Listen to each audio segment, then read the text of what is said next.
The physician signed the death certificate in less than 10 minutes. That was the detail that Ser Niccolo Fabri could not stop thinking about, 19 years after the fact, sitting in his notary office on the Via dei Servi with a sealed letter in his hands that should not have existed. He had known physicus Rodolfo Kane for 30 years. He had seen the man work. He had watched him spend 40 minutes examining a merchant who had died of nothing more complicated than old age, turning the body, pressing the abdomen, checking the color of the eyes, asking the family questions they did not want to answer. Rodolfo Kane was not a man who rushed. Rodolfo Kane was not a man who signed anything in less than 10 minutes.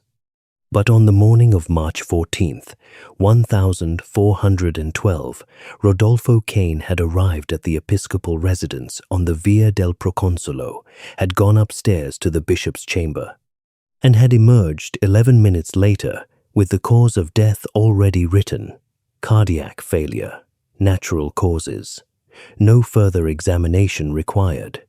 Niccolo had been there that morning. He had timed it. Not because he suspected anything. He had not suspected anything then, but because he was a notary, and notaries timed things. It was how they understood the world, and the number had bothered him for 19 years, in the way that a detail bothers you when you do not yet have a reason to explain why it matters. Now, holding this letter, he had the reason. But before we get to the letter, you need to understand who Giacomo Ferri was. Because a bishop does not get poisoned in Florence in 1412 without a history. And Giacomo Ferri had more history than most. Giacomo Ferri was born in Prato in 1351, the third son of a wool merchant who had enough money to educate his children and not enough to provide for all of them. The church was the obvious solution for a third son. And Giacomo entered it at 15 with the practical clarity of a man who has decided that faith and ambition are not mutually exclusive, that one can serve God sincerely and still pay attention to which way the wind is blowing. He was ordained at 22, attached to the cathedral in Fiesole, and spent the following 20 years moving through the ecclesiastical hierarchy of Tuscany with a patience and a talent for being useful to important people that eventually delivered him, in 1398, to the bishopric of Florence. He was 47 when he became bishop. He was 61 when he died. In those 14 years, he had managed something genuinely difficult.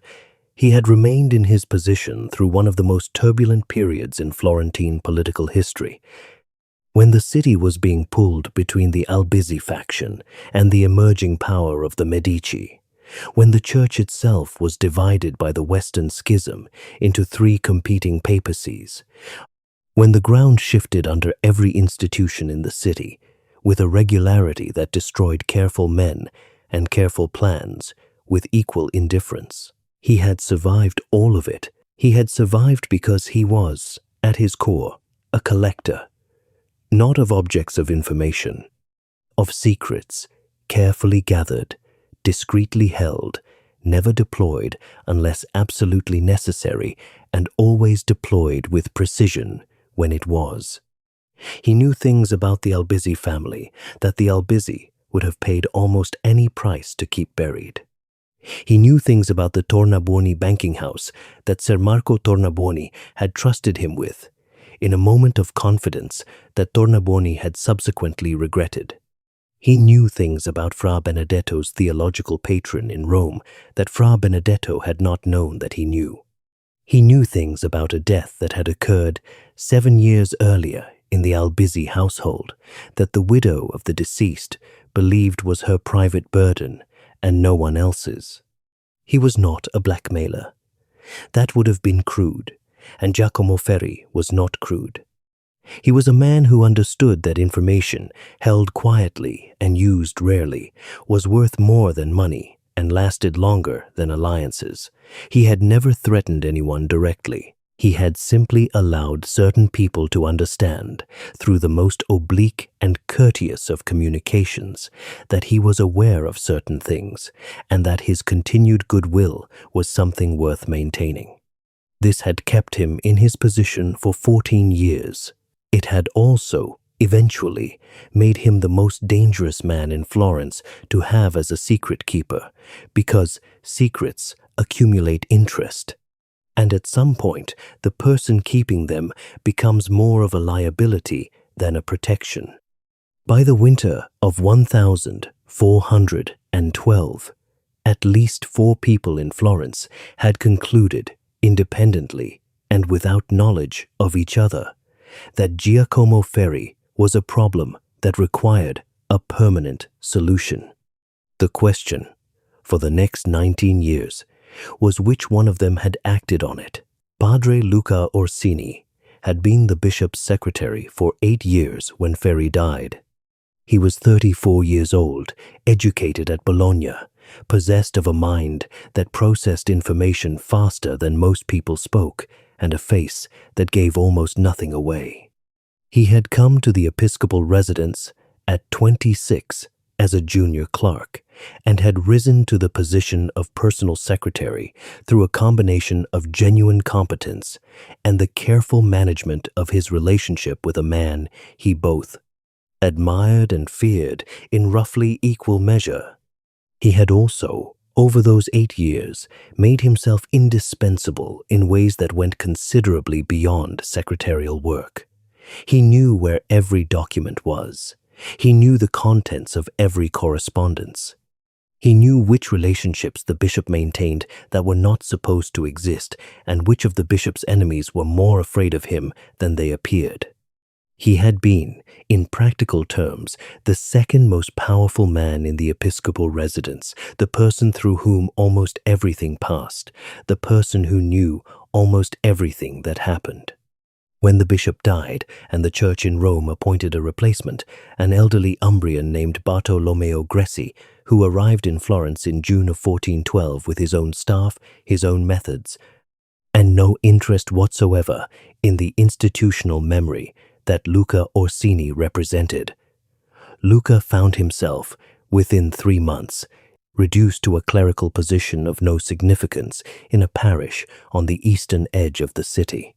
The transition had been handled with the cold efficiency of an institution that did not feel the need to explain itself. Luca had accepted it in silence. He had moved his few belongings to the parish house. He had said his masses and heard his confessions, and given no outward sign of what he thought about any of it. He had not complained to anyone and had not sought redress through any channel. He was still there 19 years later in the same parish, saying the same masses, when Niccolò Fabri came to find him. Contessa Silvana Albizzi was 44 years old in March of 1412, a widow of 6 years, and a woman who had learned, during those 6 years, that widowhood in Florence was less a state of grief than a state of negotiation. Her husband, Rinaldo Albizzi, had died in 1406 of what his physician had called a fever of the blood. The fever had lasted 4 days. It had been, by any external measure, unremarkable fevers killed people regularly in 14th century Florence, and a man of Rinaldo's age and habits was not an unlikely candidate. What was slightly less unremarkable was that the fever had appeared 3 days after a conversation between Rinaldo and Bishop Ferri that Silvana had not been present for, and that neither man had ever described to her. And what was considerably less unremarkable was that in the weeks following Rinaldo's death, Silvana had found, among his papers, a draft of a letter addressed to the bishop that described, in terms that left very little to interpretation, an arrangement between them regarding certain transactions conducted by the Albizzi banking interests in a manner that was not entirely consistent with guild statutes or civic law. She had burned the letter. She had never spoken of it. She had attended the bishop's masses and the bishop's dinners and the bishop's feast days with the composed face of a woman who felt nothing complicated about any of it. But she had watched him, and she had understood, over 6 years of watching, that he knew she had found the letter, that he knew she had burned it, and that he had decided, for reasons of his own, to hold this knowledge in reserve rather than deploy it, which was exactly what he did with everything he knew, and which meant that the sword was still there, even if it was currently in its scabbard. She had also, in the autumn of 1411, received a visit from one of the bishop's representatives, not Luca Orsini, someone she did not know, a young priest who delivered a message orally and waited for no reply, suggesting that the bishop was reconsidering the terms of certain long-standing arrangements and would welcome an opportunity to discuss the matter at her earliest convenience. She had sent back a reply saying she would be in touch. She had then spent 4 months being in touch with no one. Fra Benedetto of the Dominican convent of Santa Maria Novella was 58 years old and had been fighting the same theological argument for the better part of a decade. He was a man of genuine intellectual conviction, not a politician, not an opportunist, but a scholar who had concluded, through years of rigorous study, that certain practices being conducted under episcopal authority in the Diocese of Florence constituted a deviation from orthodox doctrine serious enough to warrant formal correction. He had submitted his case to the bishop. The bishop had received it with courtesy and had done nothing with it. He had submitted it again. The bishop had referred it to a commission that met once and was never convened again. He had gone over the bishop's head to the church's representative in Rome, who had forwarded the matter back to the bishop for local resolution. The circularity of this was not accidental.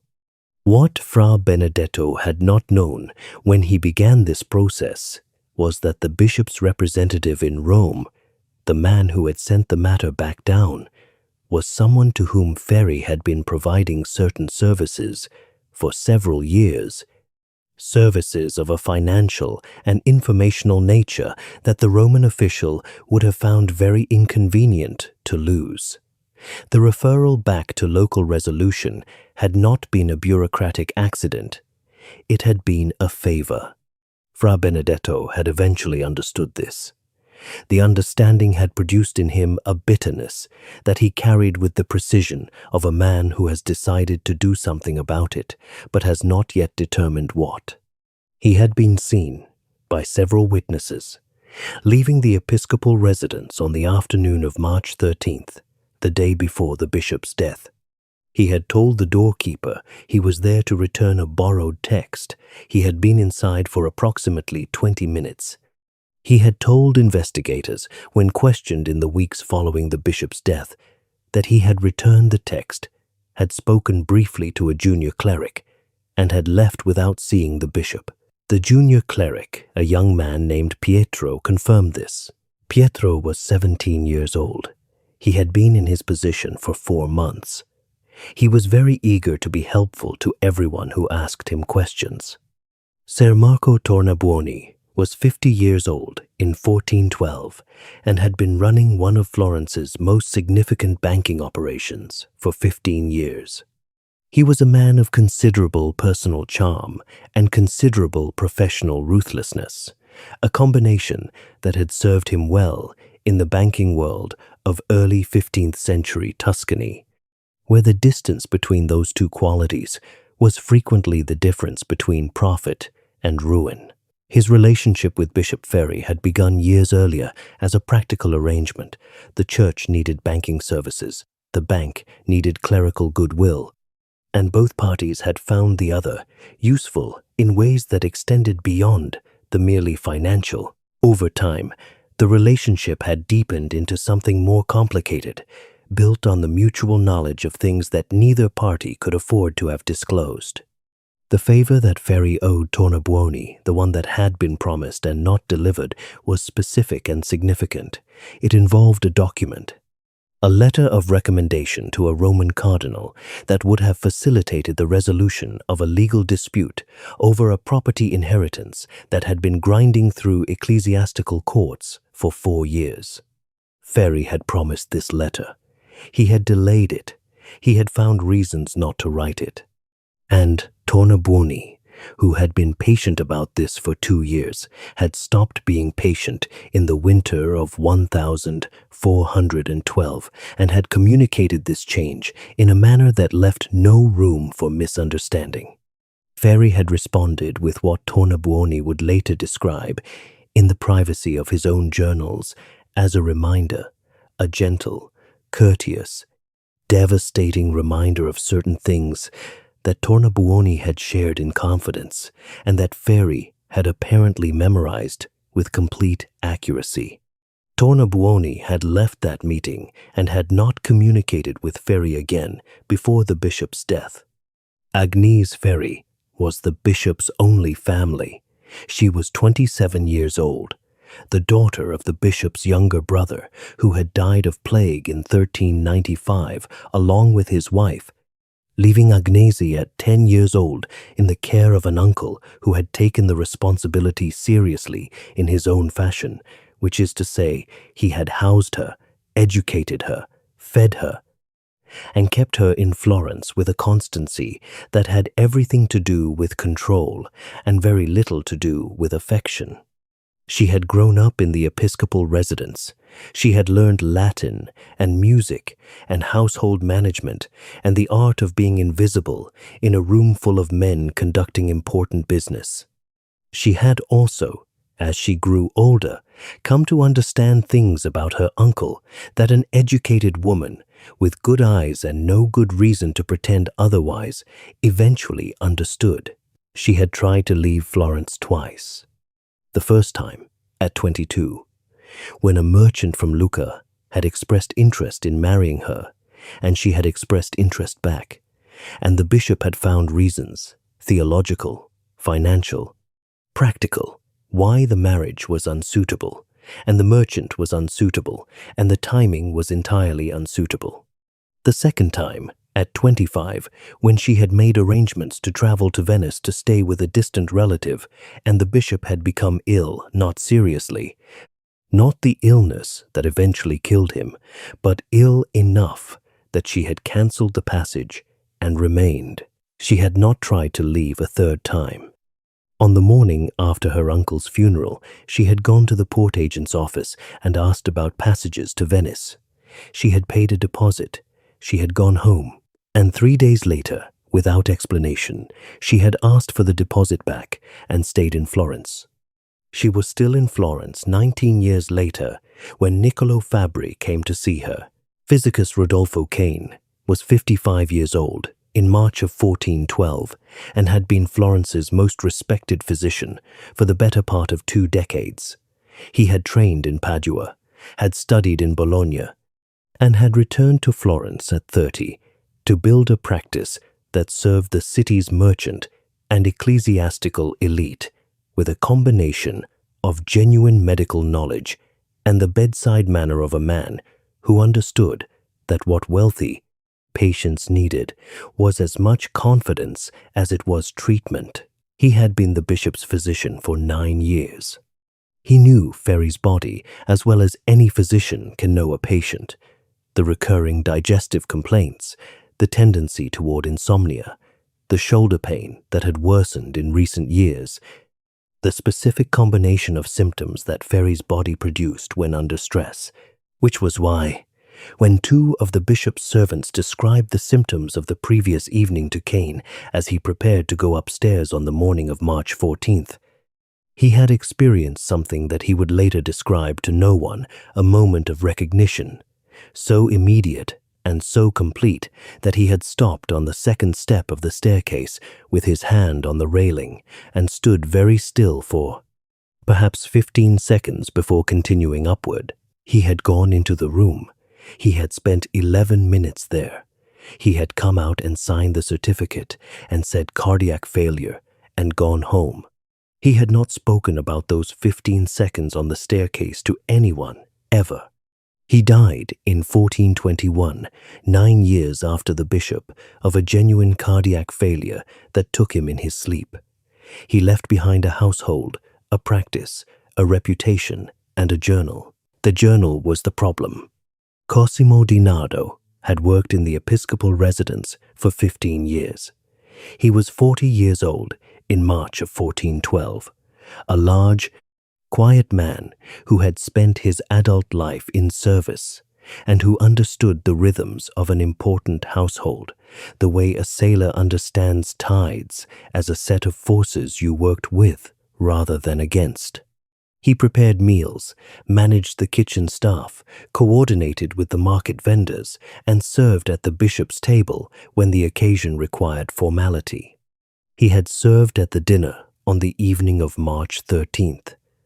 A private dinner, only the bishop, Padre Luca Orsini, and 2 visiting clergymen from Siena, who had arrived that afternoon on diocesan business. A simple meal by episcopal standards: fish, bread, wine from the Chianti Hills, a plum tart that Cosimo had prepared himself that morning. 3 weeks after the bishop's death, Cosimo left the episcopal residence without collecting the 2 months of salary he was owed. He told no one where he was going. He left no forwarding address. He did not say goodbye to the kitchen staff he had worked alongside for 15 years. He was never seen in Florence again.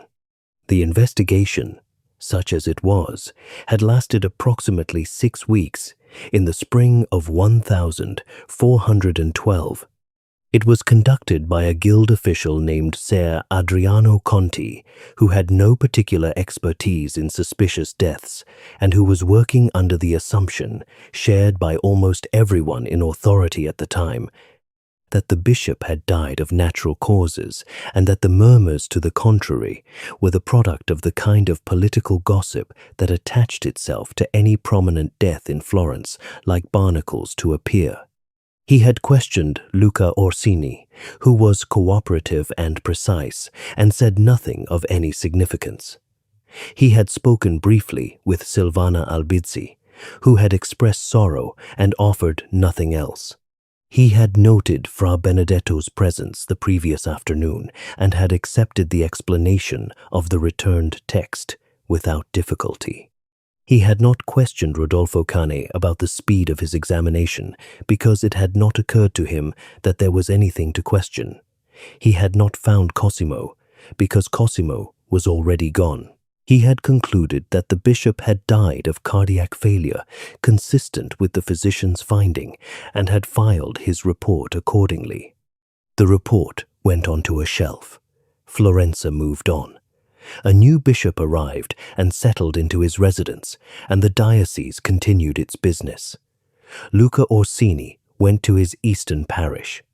Silvana Albizzi attended church and managed her estate and watched the Medici consolidate their position with the careful attention of a woman calculating her next move.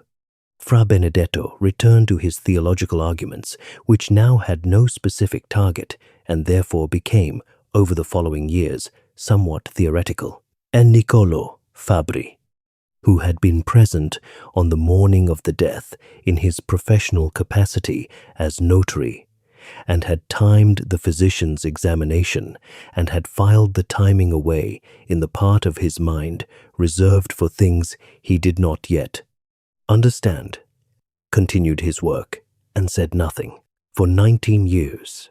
In the autumn of 1430, Niccolò Fabbri was reorganizing the archive of documents he had accumulated over a 40-year career in preparation for transferring the practice to a younger colleague.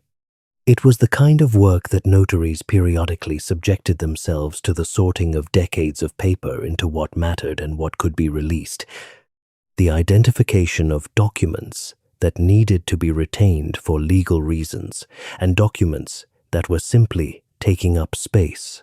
He found the box in the back of the third cabinet. It was a plain wooden box, sealed with wax, with the episcopal seal pressed into it, the same seal that appeared on every official document from the Diocese of Florence during Ferry's tenure. It had Ferry's name on the outside in a handwriting that was not Ferry's.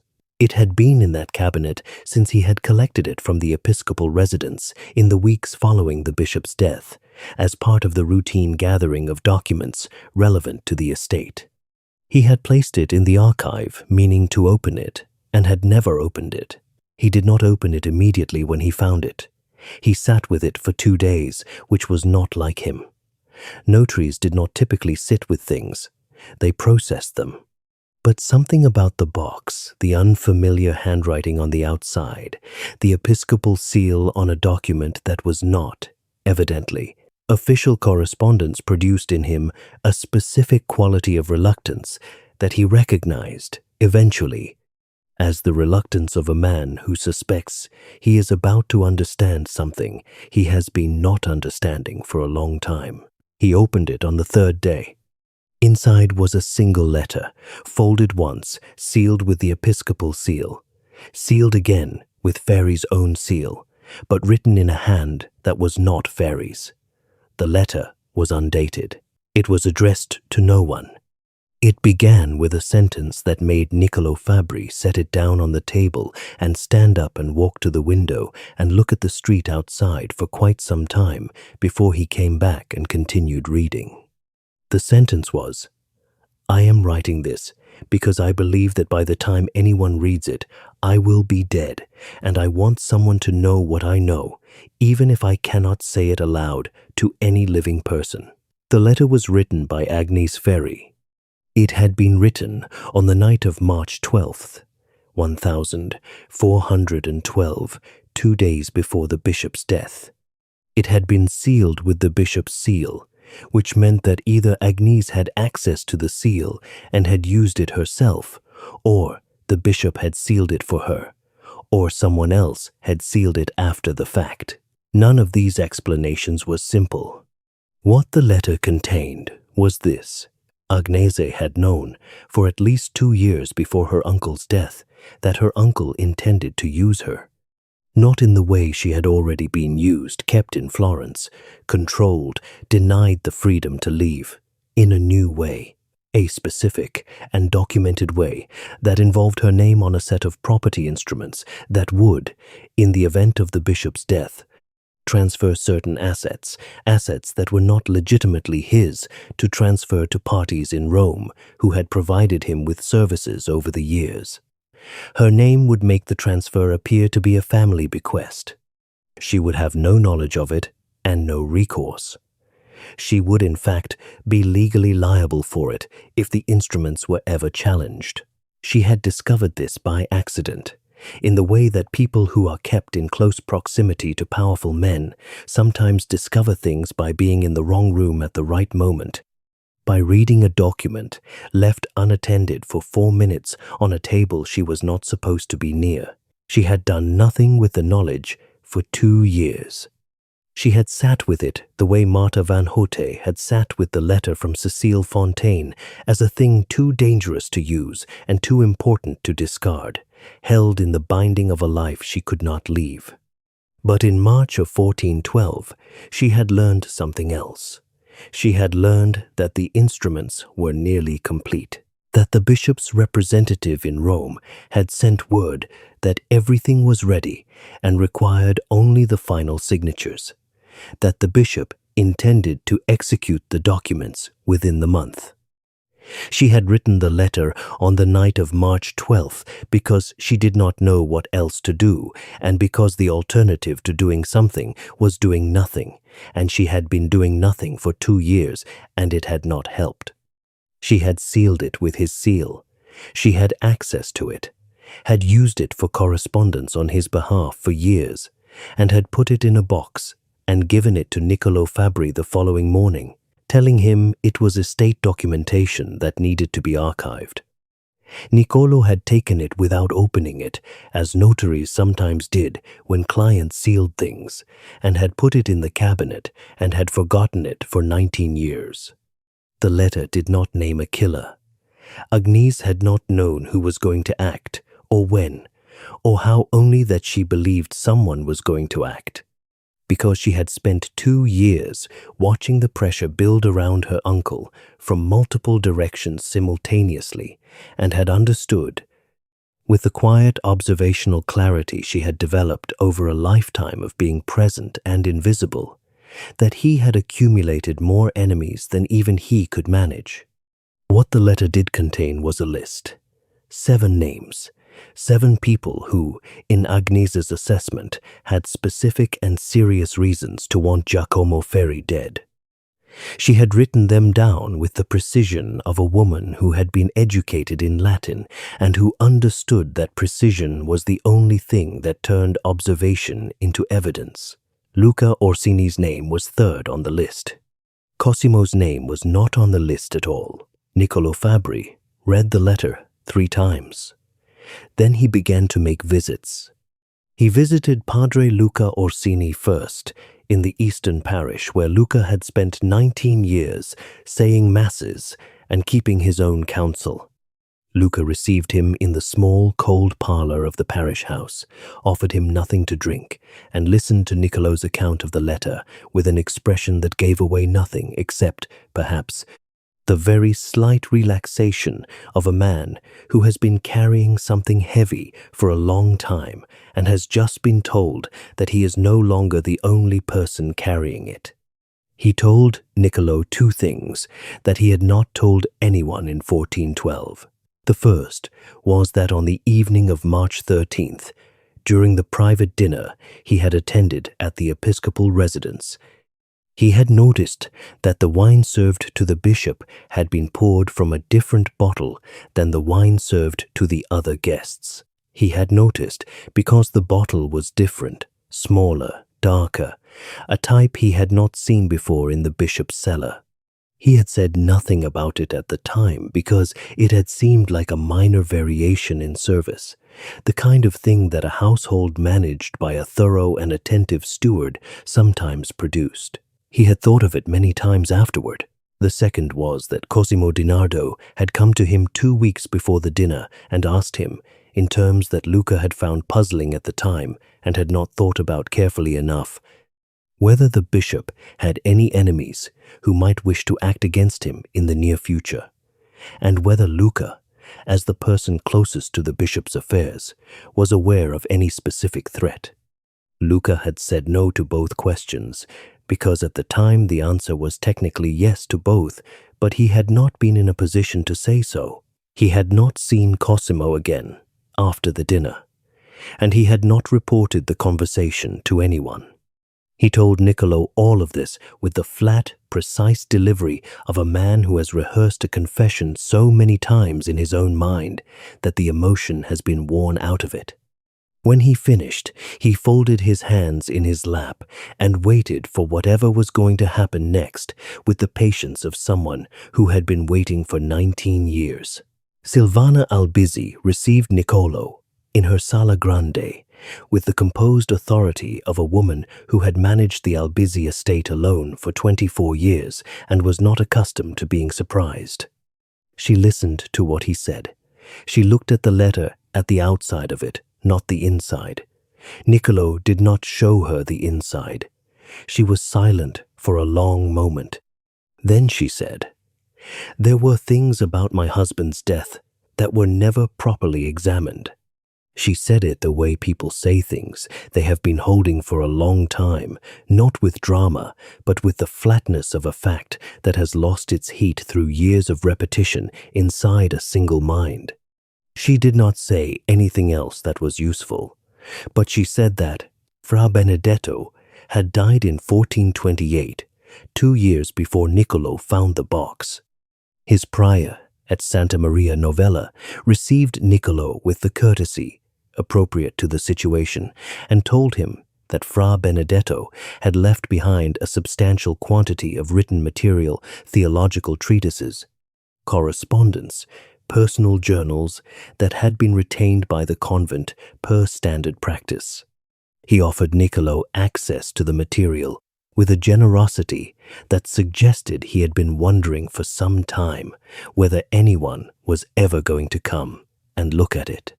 In the journals, Niccolo found what he was looking for on the 43rd page of the volume, covering 1,411 and 1,412.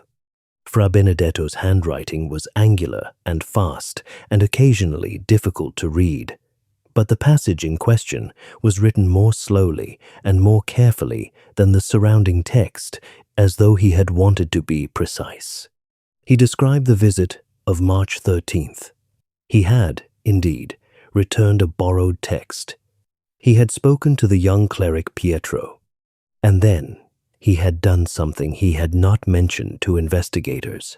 He had gone, on his own, up to the second floor of the residence, intending to confront the bishop directly about a letter he had received that morning from Rome.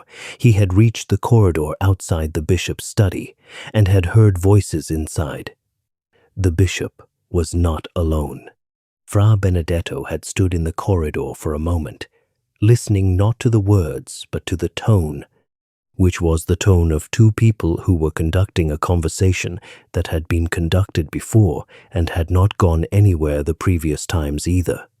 He had decided not to knock. He had gone back downstairs and left. The voice he had heard with the bishop was a woman's. He had not known whose. He had not mentioned it to anyone.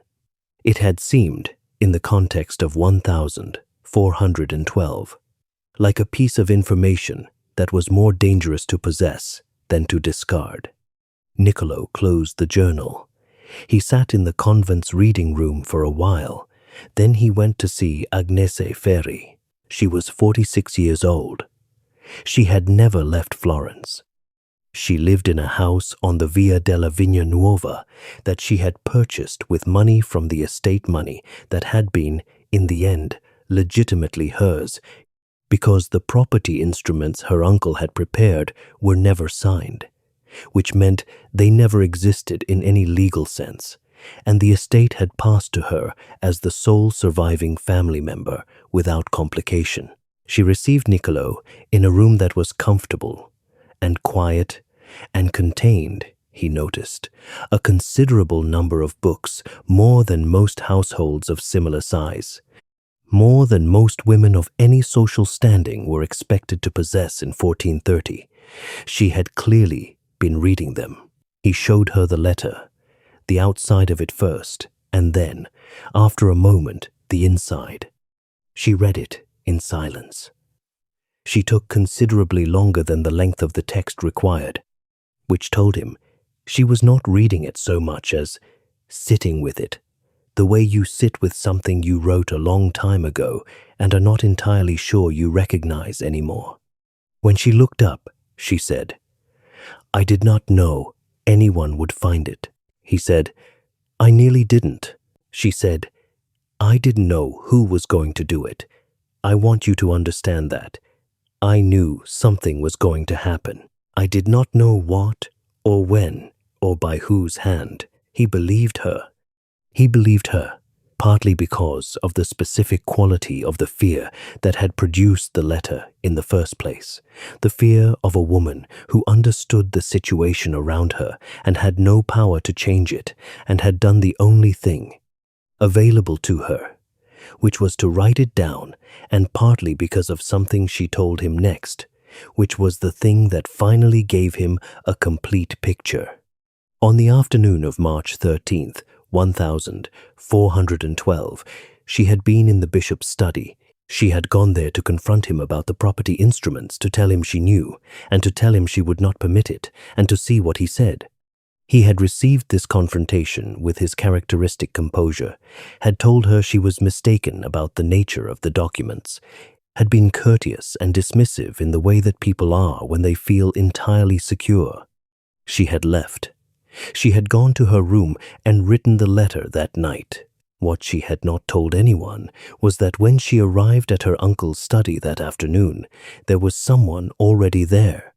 Someone who left through the side door as she came in through the main entrance, quickly enough that she caught only a glimpse of them from behind the back of a head, the color of a garment, the height and build of a person she recognized, but whose face she had not seen. She had not been certain enough to accuse. She had not been safe enough to speak. She told Niccolò the name. The name was not Luca Orsini, who had been at the dinner and had noticed the wine and had known about Cosimo's question and had said nothing for 19 years. Luca had been present and had been silent and had benefited from nothing. His position had been destroyed by the bishop's death rather than improved. And whatever he had suspected, he had lived with the suspicion in the way that guilty knowledge lives with people who did not commit the crime but did not prevent it either. The name was not Fra Benedetto, who had been outside the study door and had heard a woman's voice and had gone away, and who had spent his remaining years writing theology with the obsessive focus of a man trying to drown something out. The name was not Silvana Albizzi, who had her reasons and her silence and her comment about her husband's death that she had never expanded on and never would. The name was not Ser Marco Tornabuoni, who had left the bishop's presence furious and had not communicated again, and whose journals showed a man who had decided to find another way to solve his problem and had found one, eventually, through other channels. The name was Rodolfo Kane, the physician who had signed the certificate in 11 minutes. The man who had stood on the second step of the staircase for 15 seconds with his hand on the railing after hearing the servants describe the symptoms. The man whose journal, which had passed to his son after his death in 1421 and which the son had stored in a chest and never read, contained an entry for March 13th, 1412, that Niccolò Fabbri eventually located and read, in the presence of the son, who was 30 years old and had no idea what he was looking at. The entry was brief. It described a visit. It described a conversation.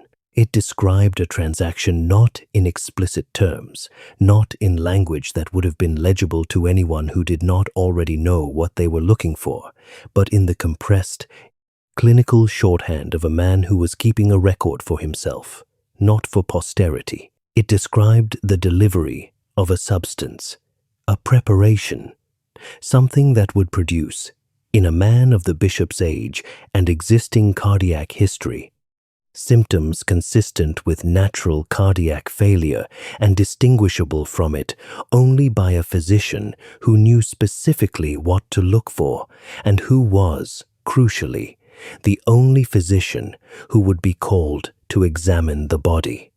He had not acted alone. The person who had come to him and made the arrangement was the person Agnes had seen leaving through the side door. The person whose name was not on Agnes's list because Agnes had not thought of him as an enemy of the bishop, had not thought of him as anyone, really. In the way that people do not think of their physicians as actors in the drama of their lives, only as witnesses to it. But Cosimo Di Nardo had thought of him. Cosimo had come to Luca Orsini 2 weeks before the dinner and asked about enemies and threats, not because Cosimo was investigating anything, but because Cosimo was preparing. He had known something was coming because he had been part of arranging it, not the preparation that was Kane's work. The delivery, the bottle of wine, poured separately, placed before a specific seat at a table that had been set by Cosimo's hands. Cosimo had left Florence 3 weeks after the bishop's death because he had been paid to leave and because he was not, despite everything, a man who wanted to remain in a city where he had done what he had done. The arrangement between Kane and the person who had come to see him on March 13th had been financial at its core, not ideological, not personal, not the product of any of the complicated histories that all the other people in this story had with Giacomo Ferri. It had been a transaction, a service provided for payment. Cain had his reasons debts of a different kind than money, owed to a family that had supported his practice for 20 years and that had now asked him for something in return. The family was the Albizzi, not Silvana directly. Silvana had said nothing to anyone and had done nothing to anyone, and the distinction mattered. Even if the distance between knowing that someone will act and allowing them to act is smaller than it appears. But another member of the Albizzi network, a cousin, a man whose name appears in the margins of the story the way that certain names always appear in the margins, close to everything and responsible for nothing traceable, had approached Cain in the winter of 1412, had explained the situation, had provided the preparation through a contact that could not be connected to the Albizzi directly, had paid in a manner that left no record in any ledger that Niccolo could find. Cain had done it. Cosimo had been recruited to deliver it. And a bishop who had spent 14 years collecting secrets had died because the weight of what he knew had finally become heavier than what any one of his secret keepers could bear. The civic record was filed in the winter of 1431. It named Rodolfo Cain as the proximate cause of the bishop's death and Cosimo Di Nardo as a participant in the execution. It noted that both men were deceased, Cain since 1421, Cosimo's fate unknown, but presumed dead given the 19 years of absence. It noted the indirect role of unnamed members of the Albizzi network and declined to pursue further findings given the absence of living witnesses with direct knowledge. Luca Orsini was still alive. He was 68 years old. He received the notification of the civic records filing at his parish on the eastern edge of the city, read it in the cold morning light, and sat with it for a long time before folding it and placing it inside the breviary he kept on his writing table. He did not respond to it in writing. He did not seek any acknowledgement of his own role in the silence that had surrounded the case for 19 years. He said his masses the following morning as he had said them every morning for 19 years. Agnese Ferri was 47 years old when the record was filed. She had built a life in Florence that was quiet and self-contained and entirely her own. The books, the small household, the absence of anyone she owed explanations to. She had never married. She had never again attempted to leave. Whether this was contentment or resignation or something that had no precise name, she kept to herself. She received Niccolo Fabri's letter about the filing with the same composure she had shown throughout. She wrote back a single sentence. "I am glad the record exists, even if it changes nothing." She was right that it changed nothing. There was no punishment, no trial, no moment of public accounting. The people who had acted were dead. The people who had known and stayed silent had lived their lives and would continue to do so. The Albizzi network had survived the political changes of the 1420s in reduced but functional form. The church had 3 more bishops in Florence before anyone stopped counting. What existed was the record. Ferri's name, Cain's name, Cosimo's name. The letter, in Agnese's handwriting, sealed with a dead man's seal, held in a notary's cabinet for 19 years until the moment arrived when it could finally mean something. Niccolo Fabri filed the last document of the case on a February afternoon in 1431 in the same office where he had been working for 40 years at the same desk. He sealed it with his own seal. He placed it in the archive. He noted the time, because notaries noted times. Then he sat for a while in the quiet of the room and thought about Rodolfo Cain standing on the second step of the staircase with his hand on the railing, knowing what he was about to do and doing it anyway. 11 minutes. The fastest death certificate in Florence. In a city that had been producing records since the Romans, it had taken 19 years to produce the right one. Before you go, this case gave you 9 people, and every one of them made a choice that shaped what happened and what did not happen. Giacomo Ferri, who spent 14 years collecting secrets and discovered too late that secrets, held long enough, become reasons. Luca Orsini, who noticed the wrong wine bottle and said nothing for 19 years and lived with it in a cold parish on the wrong side of the city. Silvana Albizzi, who burned a letter and attended the masses of the man she feared and said once to one person that her husband's death had never been properly examined and said nothing more. Fra Benedetto, who heard a woman's voice in a corridor and went away and spent the rest of his life arguing about theology with the focused intensity of a man who was arguing about something else entirely.